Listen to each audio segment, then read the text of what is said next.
لا يمحو الخبیث کہ نجاست جو ہے وہ نجاست کو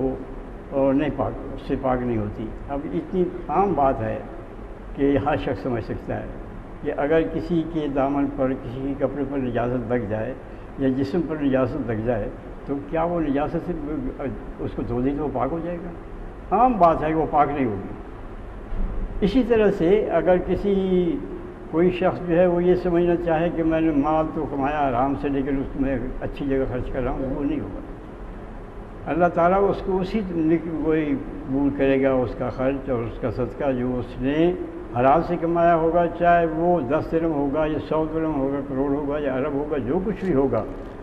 وہ اسی صورت میں مقبول ہوگا اس کا صدقہ، جب کہ اس نے حلال طریقے سے اس کو کمایا ہوگا اور اسی طریقے پر خرچ کیا ہوگا۔ اسی طرح نبی کریم صلی اللہ علیہ وسلم کا ایک اور ارشاد ہے کہ یہ جو حرام کی کمائی جو ہے یہ تو خرچ کرنے کی بات تھی۔ دوسری حدیث میں آپ کا ارشاد یہ ہے کہ لا عن جابر قال قال رسول اللہ صلی اللہ علیہ وسلم لا يدخل الجنة لحم نبت من السخط وكل لحم نبت من السخط كانت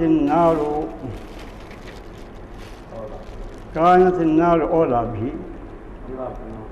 رواہ احمد دارمی والبیہقی۔ نبی کریم صلی اللہ علیہ وسلم کا یہ ارشاد متعدد حدیث کی کتابوں میں ہے، جن میں مسند امام احمد ہے، دارمی ہے، بیہقی کی شعب الایمان ہے۔ تو حضرت جابر رضی اللہ تعالیٰ عنہ نبی کریم صلی اللہ علیہ وسلم سے روایت کرتے ہیں لا يدخل الجنت لحم نبت من السخط، وہ جسم جنت میں داخل نہیں ہوگا جس نے پرورش پائی ہوگی حرام پر، جس کے جسم پر گوشت جو ہے وہ حرام کی کمائی سے اس سے چڑھا ہوگا، وہ کل لحم نبت من السخط، اور وہ ہر گوشت جو کہ حرام کی کمائی سے پیدا ہوا اور اس جسم پر آیا، کانت النار اولا بھی، آپ کا شاید اس کے لیے دوزخ جو ہے اس کے لیے موضوع ترین جگہ ہے، اس کے لیے جنت میں کوئی جگہ نہیں۔ ایک خبیث چیز کے لیے، ایک ناپاک کی چیز یہ اللہ تعالیٰ کی سب سے بڑی پاکیزہ جگہ جو ہے جنت، اس میں کہاں جگہ ہو سکتی ہے؟ تو فرمایا کہ ایک جس شخص کے دل پر جسم پر بوٹیاں حرام کی کمائی کی ہیں وہ جو ہے وہ کوئی جنت میں داخل نہیں ہوگا، اس کے لیے تو دوزخ بہتر ہے۔ یہ دیکھیے یہ کس طرح سے نبی کریم صلی اللہ علیہ وسلم کے ارشاد جو ہیں، ہم اپنے آپ کو دیکھیں، یہ جو ارشادات ہیں نا نبی کریم صلی اللہ علیہ وسلم کی، یہ نہیں ہے کہ ہم پڑھ کے کہیں کہ اچھا جی حضور کا فرمان سنا بس ٹھیک ہے سبحان اللہ کیا ارشاد فرمایا، یہ سب چیزیں تو ہمارے عمل کے لیے ہیں، ہماری زندگیوں میں ان کو نافذ کرنا یہ ہمارا کام ہے، ان کو سنیں اور ان کو برسیں اور ان پر روان کریں۔ نبی کریم صلی اللہ علیہ وسلم کے صحابہ کرام کو یہاں تک احتیاط کرتے تھے کہ جب انہیں شک ہو جاتا تھا کہ اس میں آرام کما رہے تو وہ کھائی ہوئی چیز بھی اڑ دیتے تھے۔ ایک دفعہ نبی کریم صلی اللہ علیہ حضرت ابوبکر صدیق رضی اللہ عنہ کے غلام نے کوئی چیز ایسی دی وہ کھا لی، انہوں نے بعد میں انہیں معلوم ہوا جو مشتبہ تھی، تو آپ نے انگلی ڈال کے قے کر دی، اس کو وہ اندر نہیں رہنے دیا۔ اب دیکھیں ہم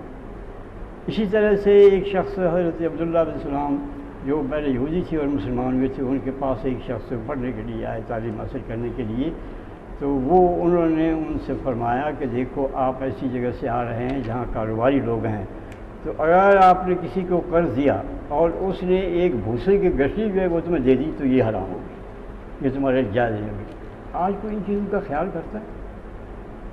کہ ہم جو ہیں یہ حلال سے آ رہا ہے یہ حرام سے آ رہا ہے، آج تو شیر مادر سمجھ کے پیچھے جائے، بلکہ جو حلال اور حرام کی تمیز کرتا ہے وہ کہتا ہے یہ تو بیوقوف آدمی ہے، یہ تو ایسے بھوکا مر جائے گا، اسے بچوں کی پرورش تعلیم نہیں دینی ہے، اچھی جگہ اس کو رشتہ نہیں ملے گا۔ ہم ان لحاظ سے سوچتے ہیں کہ گویا یہ ساری یہ دنیا جو ہے اسی میں سب کچھ ہے اور یہی ہمیں